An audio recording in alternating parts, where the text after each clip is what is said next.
ആദ്യമായിട്ട് സാരി ഉടുത്തത് ഒരു ഉത്സവത്തിനാണ് രമേശേട്ടാ. അന്ന് എന്റെ സൈഡിൽ ഒരു ഇത്തിരി പോന്ന വയറ് കണ്ടതിന് എന്തൊക്കെ പ്രശ്നങ്ങളായിരുന്നു അവിടെ. അമ്മ പറഞ്ഞു നിങ്ങൾ പിൻകുത്താൻ പാടില്ലേ, നാട്ടുകാരുണ്ട് എന്തു പറയും, കുടുംബത്തിന്റെ പേര് കളയാൻ വേണ്ടിയിട്ടാണോ. എന്റെ പൊന്നൊക്കെ എനിക്കറിയത്തില്ലായിരുന്നു എന്റെ കുടുംബത്തിന്റെ പേര് വയറ്റി എഴുതി വെച്ചേക്കുവാണ്. അത് കഴിഞ്ഞ് കല്യാണം കഴിഞ്ഞ് എനിക്ക് വിശേഷമായപ്പോഴത്തേക്കും എന്റെ അമ്മ വീട്ടിൽ പപ്പടം പറഞ്ഞ് ചെറുക്കനെ ഒരു വിളിച്ചേക്കുന്നു, മായയുടെ വയറുകാണെന്ന് പറഞ്ഞു. ഇവനാണെങ്കിൽ ഒറ്റക്കാലി തുള്ളിക്കുന്നു, ഉത്സവത്തിനെ കാണാൻ പറ്റിയില്ല. ഇപ്പോഴെങ്കിലും ഒന്ന് കണ്ടേക്കാം. ഞാൻ പറയുന്ന ഡയലോഗ് അതുപോലെ നിങ്ങൾ പറയണം. പണ്ടാരം കാണുന്നില്ലല്ലോ, പണ്ടാരം കാണുന്നില്ലല്ലോ, അതല്ല പറഞ്ഞത്. നിങ്ങളോട് ഞാൻ പറയുമ്പോൾ പറഞ്ഞാൽ മതി. എന്റെ അമ്മേ,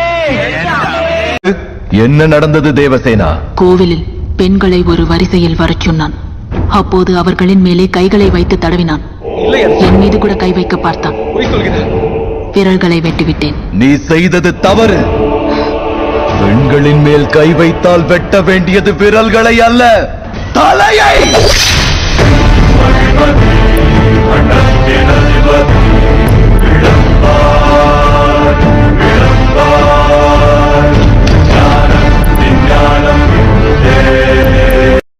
ഞാൻ പറഞ്ഞില്ലേ സ്വപ്നത്തിൽ കണ്ട കല്യാണ ചെക്കൻ ദാ വന്നിരിക്കണു, അതുപോലൊരാള്.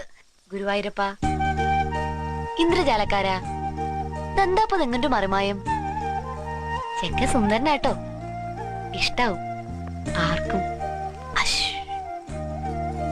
എന്റെ കാര്യമല്ല സാർ, ഞാനൊരു പൊതുകാര്യം പറഞ്ഞേ ഉള്ളൂ.